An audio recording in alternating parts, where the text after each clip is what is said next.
Hello, everybody, and welcome to another edition of our NBC Hoops Shootaround here on NBCSports.com and the Missouri Valley Conference on YouTube.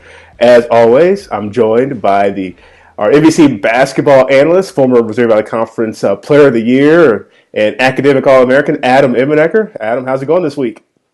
Not too bad, Derek. How are you?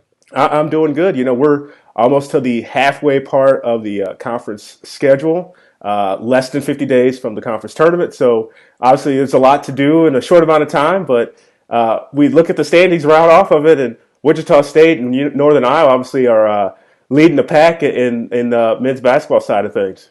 Right, yeah, you're starting to see a little bit of separation. You mentioned it about halfway through the conference year, and the cream's starting to rise to the top a little. Wichita State, Northern Iowa, two top 25 teams. Great to see two representatives from the conference there. And also Indiana State, you know, they've had a pretty good year to this point. A couple quick notes I want to make as we're talking through those things. Number one, give a shout out to Ron Baker. How about being named on the Oscar Robertson Trophy midseason watch list, one of 17 guys across the country. Other names on that list, Willie Cauley-Stein from Kentucky, Frank Kaminsky. So it really is from across the country, guys that have an opportunity to potentially win Player of the Year. Great award there for Ron Baker. A bit of an honor to be named among the top 17 in the country. When we talk about Wichita State and UNI, you know, not only two top 25 teams, and we've talked a lot about Wichita. I'll try to give the Panthers a little bit of credit here.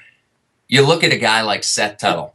Seth Tuttle leading the Panthers in points, rebounds, blocks, and assists, doing it in so many different ways. But it's not just him, it's the depth of this team that's so impressive. You know, I've heard the comparisons between their bench and Kentucky's bench and how well they score, but you look at guys like Jeremy Morgan and Nate Buss, it seems like one's on one game, the next is on the other game. It's that type of dynamic duo that really is allowing them to play with such consistency throughout the conference season. Deion Mitchell, a guy that we've seen do it over the years, is having a good year as well. And also the athleticism of Wes Washpun off the bench has been a big differentiator for him.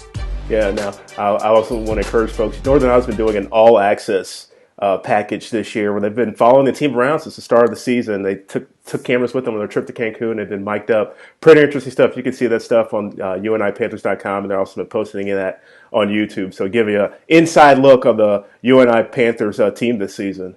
Right, and another exciting point, we got a game coming up this week, January 31st, I believe. Wichita State, Northern Iowa. So it's going to be really exciting. Those teams haven't played to this point. We get to see two of those games coming down in the last couple of weeks of the season, which will be great. And one other quick thing to mention, you know, Indiana State, the team currently in third place, sitting at 6-2 in the conference. I had the opportunity to see them in person the other day, and nothing really stands out as spectacular for this team.